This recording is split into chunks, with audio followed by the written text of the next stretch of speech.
we would like to honor our Canadian citizens with the singing of O Canada first, and then we will honor our USA citizens with the song America. O Canada, our home and native land, true patriot love in all thy sons command. With glowing hearts we see thee rise, the true north strong and free. From far and wide, O Canada, we stand on guard for thee.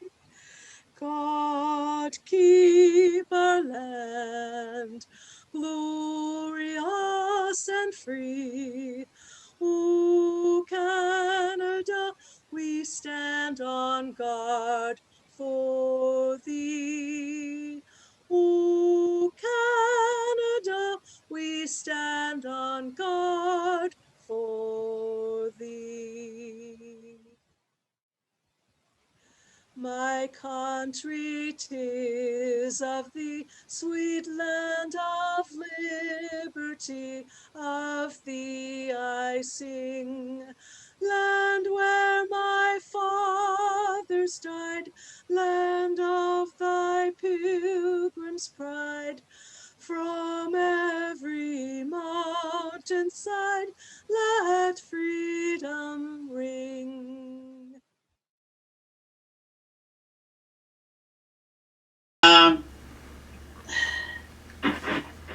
Okay, Bob, how about concessions for today? Yes, we had another Good Friday, $1,800, and we had 19 Lions help out. And also, I just looked at the weather forecast, and we're supposed to have sunshine Friday, so that'll be nice. Lloyd's got sign-up sheet. Jane has a sign-up sheet online. Let's fill those spots. I was looking, and it looks like we're kind of sparse in the afternoon still.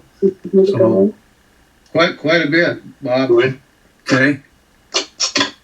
Well, if you can break away to help, it'd be greatly appreciated. Hey, Lauren, what hours do you need? Mostly the late ones, I think like the 2 to 4, need a few more, and the 4 to 6 yet. Okay. I can do 2 to 4. Terry Woodruff. Okay. Got you, Terry. Hey, Lloyd, I can do 4 to 6. 4 to 6. All right, Pat. Tad, how are you feeling? Wait, I can do all day. I feel like $1 million. Oops. I feel like $1 million, Darlene. Thank you very much. All right. The you guys haven't probably pretty much heard, because I haven't probably pretty much said a lot of it, but basically kind of a miracle's occurred. Wow. It's kind of the easiest way to say that. The joke I've been making is if you treat your body like hell for 50 years, apparently 6 months of no stress, eating salads, and not drinking or smoking will let your heart actually regain its function. I'm back.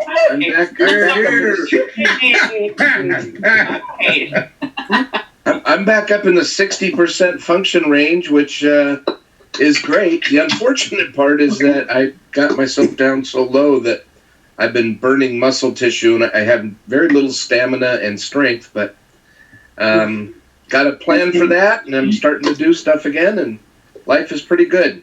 Good. Right. Way to go, Pat. Hey. Pat. Thank you all so much for the prayers, the support, the love, the phone calls. Oh my God, you guys.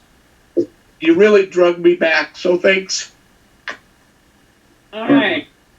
Let's see. I don't see Ken Patero today. He's on the second page. Okay. Hey, Ken, anything for Zone? We have our zone conference coming up on April 6th, 7 o'clock on Zoom. Okay, You'll all want to tune into that to see who your new zone chairman's going to be. okay. Great Firth, Great Firth, anything on membership? Yeah, we've got, two, people to vote on at board meeting on Thursday. Okay, okay. All right, So bringing a few in. okay. Leroy? Just a reminder, past presidents, we'll be having our past presidents meeting via Zoom next Tuesday, the 30th at 6:30. I think invite for that has been sent out, but it will also be sent out again on that day. All right, And I do apologize. I sent it out today for tonight. I got a little anxious. It is next week. I did send out a correction, so sorry. That's okay. But got your attention. More reminders, the better. I can. That's what I think. so board meeting on Thursday at noon. And also, remember next Tuesday, we meet at the Eagles for our noon meeting. So back in person. So Next week? next week. Woo! Yes.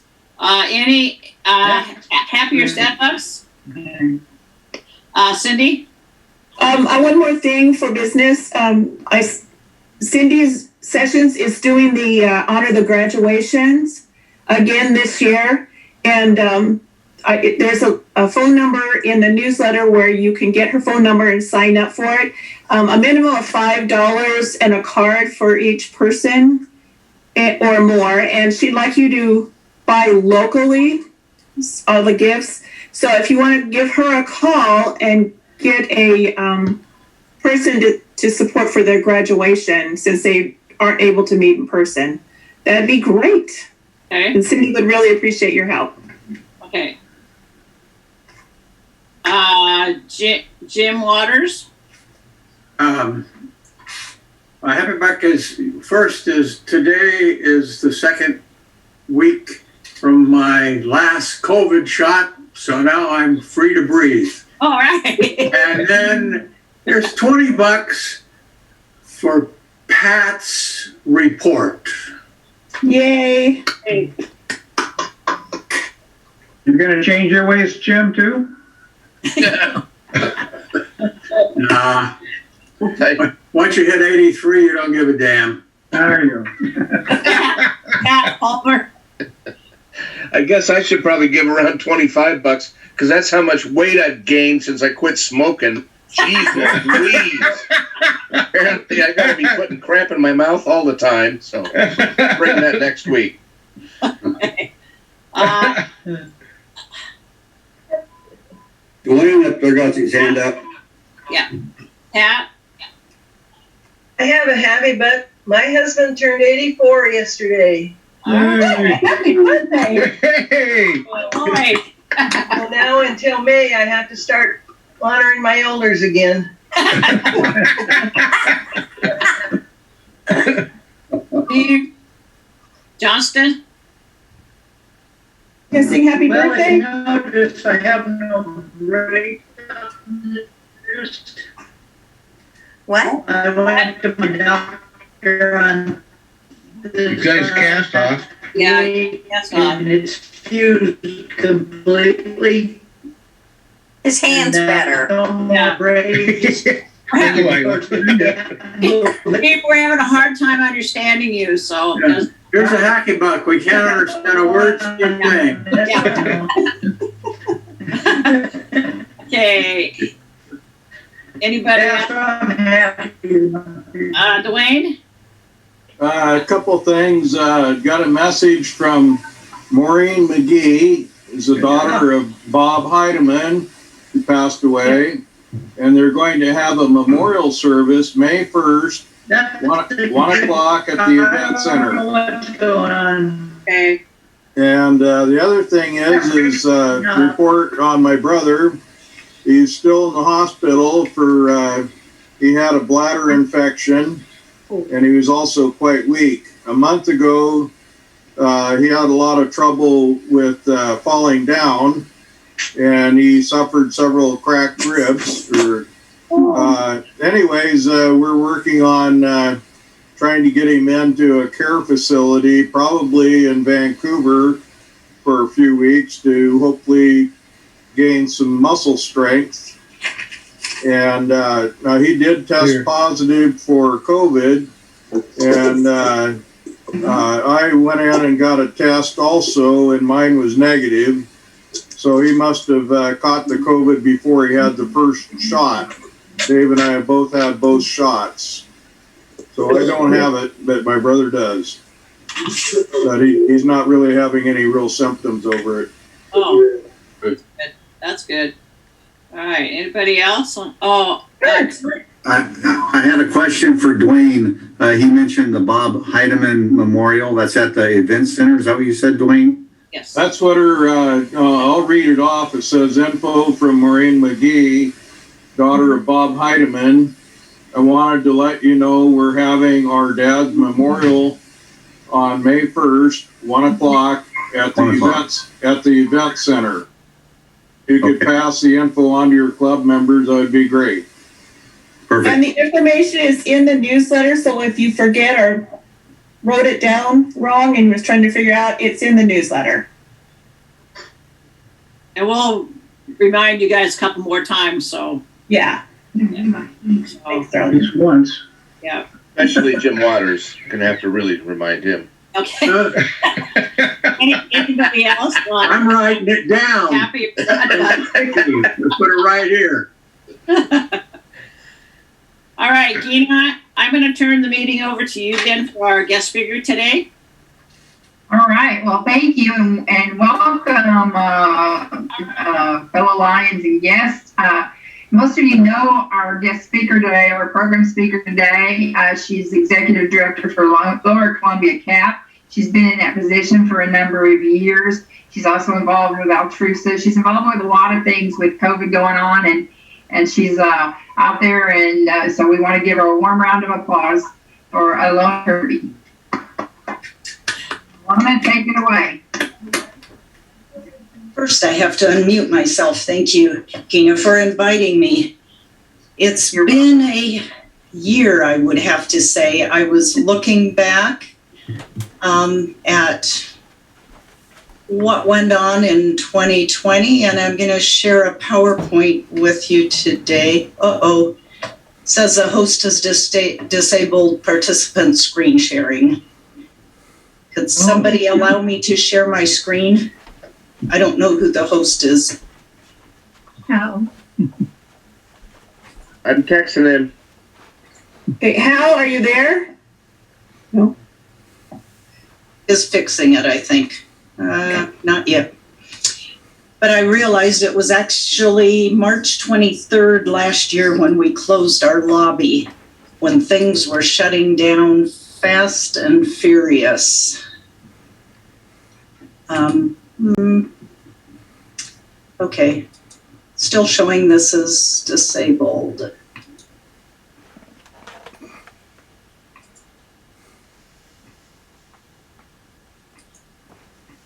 Okay. I have texted him, but that's the best I can do. He's not there. He is literally showing a boat in Astoria. He's got his laptop. It's on the somewhere on the boat, and he's not at the laptop. Okay.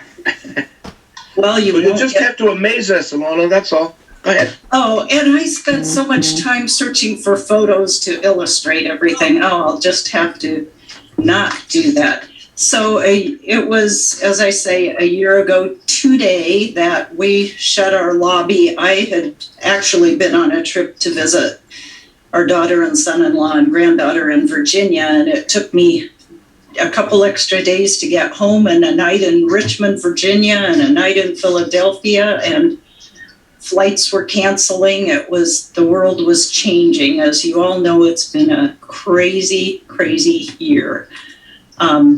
So when I got back and we shut down our lobby, we were doing probably what a lot of you were doing, trying to figure out how to get masks. I needed to look at alcohol wipes, sanitizing stations for my staff. We reduced our in-house staff to a third, so most of a good share of 2020, we were operating at a third of our staffing level, which meant our dress code went out the window, and suddenly I was wearing jeans because I was helping in the warehouse and packing boxes for commodities and loading cars. We went to the drive-through commodities.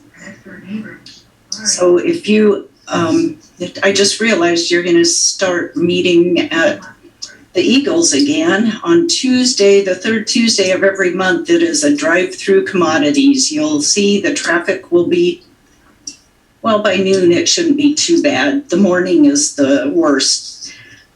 But we shut down self-help housing, weatherization. We lost 90% of our volunteer pool because most of our volunteer pool consisted of retired persons. They were all in that category of higher risk. So we lost lots of volunteers. We shut down our rural transportation, tax aid program, our arts workshop closed. We had food drives that stopped. Our jobs program was put on hold.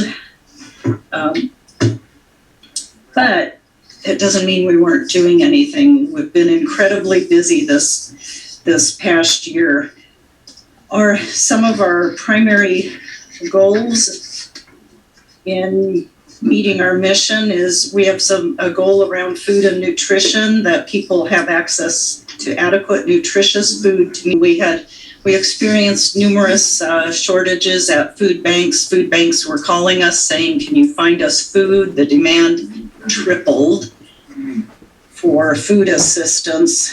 And luckily, I was able to, foundations were really wonderful at this time. Albertson's Foundation, St. John Peace Health, Community Foundation of Southwest Washington, to name a few, stepped in and helped with money. We set up some homeless food bags because the county asked us to please help provide food to the camp on Alabama so they could keep them in kind of a bubble, trying to keep everybody in their own little bubbles. So we got help with that. And then we experienced the issue of we couldn't find food. And the folks who came to the rescue were St. John Peace Health. I was able to work with them and through their supply chain be able to get food and get it to the food banks. But we went from our normal serving 8 food banks in Cowlitz and Wahkiakum counties to at a high midsummer of serving 21 locations. Our transportation drivers who were not working because we were shut down, they were driving weekly to as far as Rossburg, delivering food. The staff, all throughout this, we of course were looking at the most critical services we provided and what we really needed to keep going, what we could afford not to do. We did attempt to have drive-up senior lunches, the sites where you can go have that lunch, but we discovered the seniors who showed up for that, part of the whole purpose of that is for socialization for them. They weren't willing to keep their 6-foot distance and not stand close together without masks and talk. So we said, until we can work this out, we'll have to stop that. But we continued our Meals on Wheels delivery. That's been going.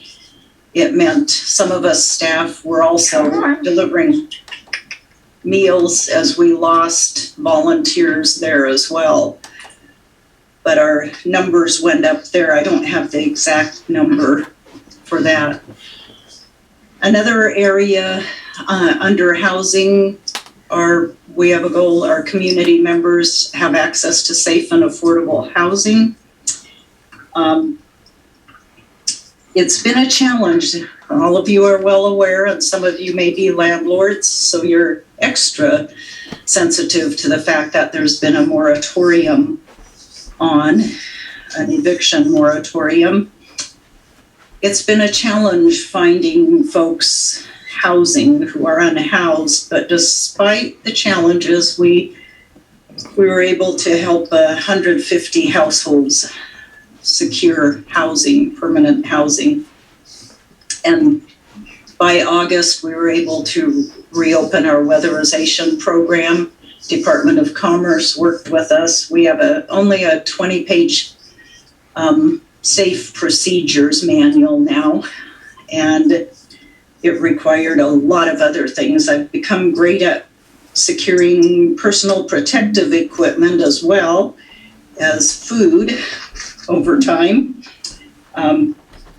We did, and I had some pictures of this, we did start work on a triplex. It's all ADA compliant, and it is built to house veterans, especially to make sure they can age in place, and anyone with a disability would be able to be there.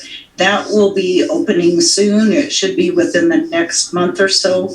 We've had a few challenges. There's Hal. Yeah, I'm in the middle of something, but it's okay. I got a break. Okay, I was trying to share my screen, but you disabled that part. So I didn't mean to. Let me see if I can fix that. Okay. I'm on my phone down in Oregon, and where is that? Oh, there's more. There's more. Meeting settings, security. Whenever I'm on my phone, it just confuses the heck out of me. It's kind of hard. If you can't do it, it's fine. I'm sorry. Oh. Let's see, our self-help housing rehab program came back online in October, and we of course lost several months worth of work. And the one thing I don't know if any of you did any remodeling work or building work during this pandemic. Our triplex alone, by the time we started work on it again, that wasn't it. Screen. That's a whiteboard. Sorry. Wrong direction. That's your screen. Okay. By the time we actually started building the triplex, it's like, for example, the cost of the trusses had tripled in price. So it's been a real challenge to try to bring things in on budget during the pandemic. We have a new program that we started in the midst of all of this, one that we have been planning for several years. It's called Care to Home. We purchased and rehabbed a 5-bedroom home. It's a partnership between CAP, St. John Peace Health, and Family Health Center. And this is folks who have been hospitalized, who didn't have stable housing before they went into the hospital. They received their medical care, but they need aftercare. And they are sent to the house to have that aftercare. Family Health Center staff provide the medical care, meet their daily needs, and to thrive at work, school, and home. Do we have? No. We had, we lost our volunteers who helped us pack. We worked with the emergency management folks, and actually Scott Neves, who was the police chief of Castle Rock at the time, he was a key person in helping us get volunteers to help us with our drive-through commodities. He brought folks from Castle Rock Masons and the Boy Scout troop that he had, and we got that going. We have a case manager who works with them while they're there to start planning for what they are going to do when they leave the house. The average stay is about 30 days, 30 to 60 days. There's been an exception for someone who was on chemo and had some other issues, but at this point, we have had 100% of the folks who have gone in there go into permanent housing when they leave. So nobody has returned to the streets or living in their car that has gone through that program. We've had a total of 270 bed nights there. That opened in late July. So Ilona, I got an observation.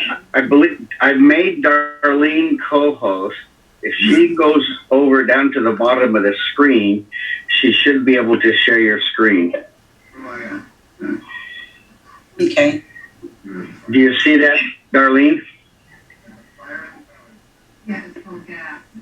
Well, how do I do it? I don't share screen, right? Well, you should be able to share a screen because you're a co-host. If you go down to the bottom where it has all the participants, you go to the left of participants, and it should be like where the security emblem is. Okay. Click on that, and then you should be able to go up to share screen. Okay.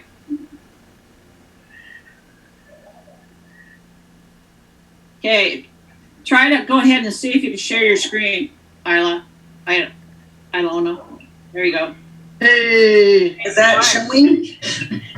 It looks really weird on my side. It is showing. So there, what you see right there should be our case manager, Joy, with one of the first individuals who came into the house who, it's been how many months later, he came in July, has been permanently housed ever since and is doing extremely well.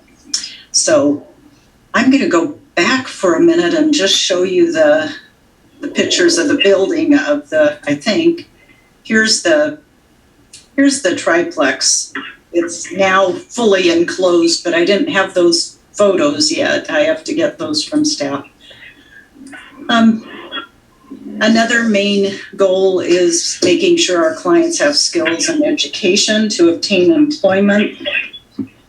And our jobs program pretty much shut down. We get funded through Department of Commerce, and they gave everybody choices of, initially they shut it down totally, and then we had them doing homework, educational stuff, job skills things online.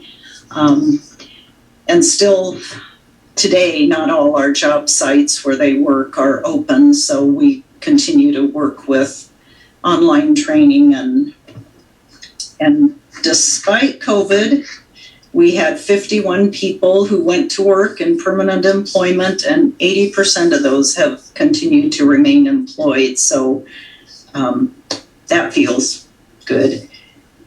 And before the tax aid program shut down, we'd had almost 900 community members who used the free tax aid and brought in 1.1 million in refunds. So that's money coming into the community that gets back into the economy. And we're still slowly trying to reopen. Captured Treasures is now at 50%. Grounds for Opportunity has remained closed to in-house dining. And early on, we were very, very careful because of the population we're serving through there, making all the senior meals and delivering to Meals on Wheels clients. We didn't want to end up spreading COVID among the vulnerable population we had. So we are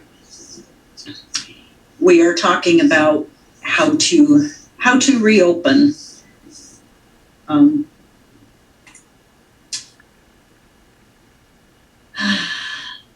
So at this point, our lobby continues to remain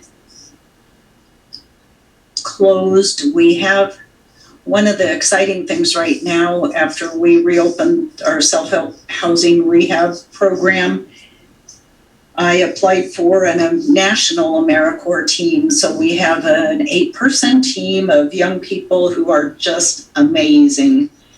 They arrived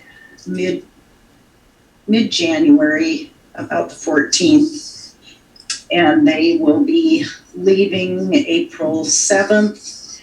But they have been working, they've been helping us with delivering Meals on Wheels, with our commodities, and with self-help housing rehab. That has helped us get back on track with our schedule, and it's amazing. I don't know where they'll go next. They came to us they'd been on a Forest Service job out in the woods doing fire lines and building trails before they came here. So they've been enjoying being in a house. We have a 6-bedroom house that they're housed in, and we provided Wi-Fi for them, which they've enjoyed immensely. Let's see.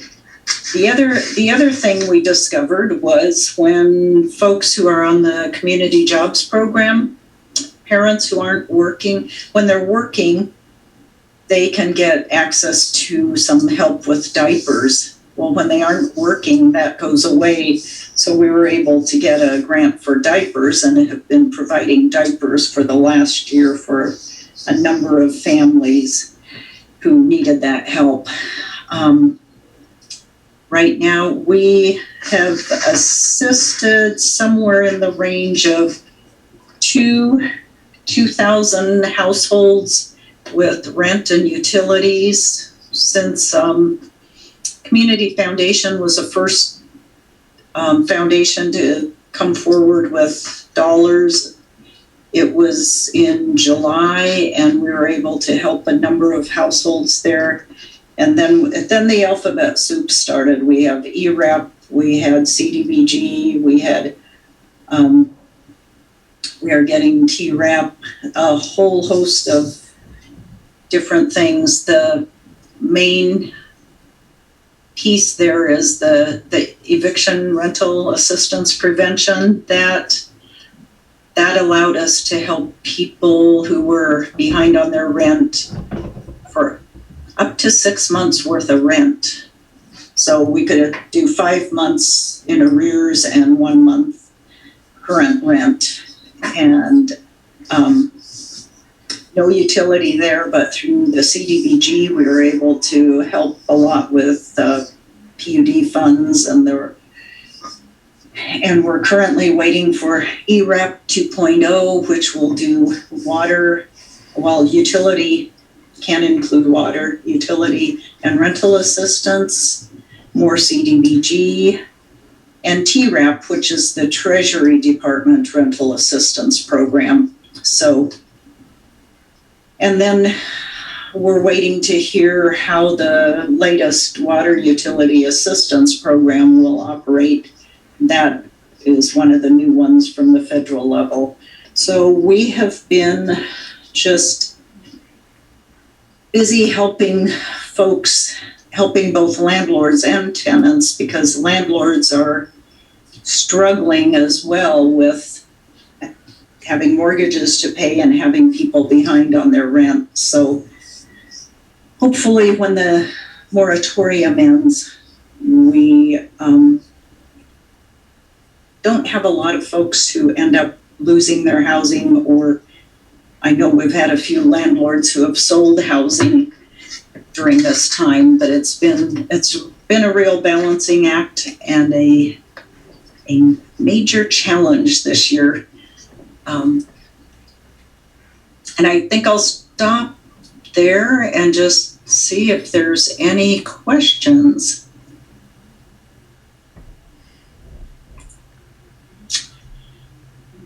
Anybody have questions? Bill Pontius, unmute yourself first.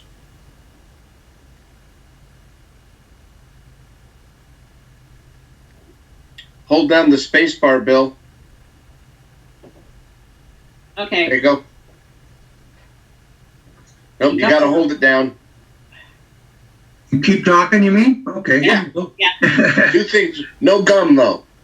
No gum? No gum chewing. Okay. Have you checked, or has anybody from the Mormon Church talked to you, or can you use those kids because they're just wandering around and they haven't got anything to do? Actually, they did check with me. I gave them information about what help we needed, and nothing has come of it at this point. Very good. Thank you. I will point that out to these kids that are walking around because there seems to be a lot of non-communication between them and the elders. Okay. All right. Any other questions? No, I don't. Do you think that when the moratorium ends in June, that there's going to be a lot of people going to end up losing their homes and stuff, or? There's definitely that potential. We currently have over 750 people on a waiting list for assistance, and they can, well, one, when there's no eviction moratorium, they can be evicted for owing that back rent, but also if they have, and I know several weeks ago when I talked to Steve Taylor at the PUD, because we're tracking when the next set of dollars are coming through there, at that point they had, I think it was almost 1.5 million in back due PUD bills. And if you don't have water and electricity, you can be evicted as well. So I'm concerned, very concerned. Okay, all right. Any other questions by anybody? Sharon, unmute yourself first. It's something that's kind of along the lines with CAP. I volunteer for fish, and since the people have been getting the stimulus checks, our numbers have been down. So if you know anybody that needs any food, please send them the fish.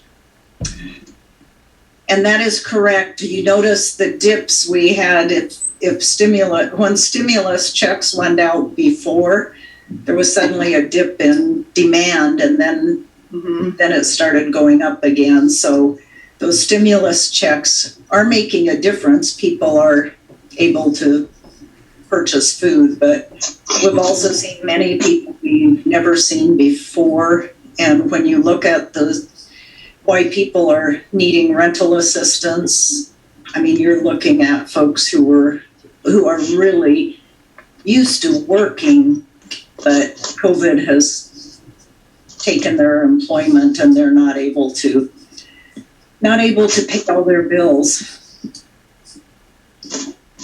Any other questions? Well, thank you for your information today. We really appreciate you coming on board today and presenting for us. Thank you very much. Thank you. Appreciate that. We really appreciate you doing that. Okay, I have redo some of the announcements. Board meeting Thursday at noon. Oh, Pat? I'm very sorry to interrupt. I just wanted to remind everybody that, and since Ilona's still on here, we lost a great community member last week, Paul Yeomans, passing away. For those of you that have had the opportunity to work with Paul, he was intelligent and compassionate and thoughtful and wise and caring. So I just want to make sure that it's noted that we lost a good one. Absolutely. Thank you, Pat. Yeah. Thank you. Okay, board meeting Thursday at noon. In-person meeting next Tuesday at the Eagles. Past president's meeting at 6:30 on the 30th. Zone meeting on April 6th for zone at 7 o'clock in Zoom. And Bob Heinemann's the information that we have is that May 1st at the event center at 1 o'clock. And if you could help out the guys on the kettle corn on Friday from 2 to 4 or 4 to 6, they'd appreciate it. We've done pretty well the last 2 weeks. We made over $4,000, so it's kind of nice that we, even though it's a long day for the 4 guys, but we are taking good money and doing it just on one day. So if you could help, it'd really be appreciated.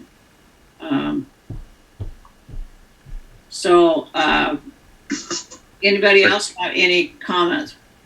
It's always good to watch Lloyd work. Okay. Hal? Well, here's my sad $5 for being 9 minutes later. Should it be $9? Yeah. Yeah.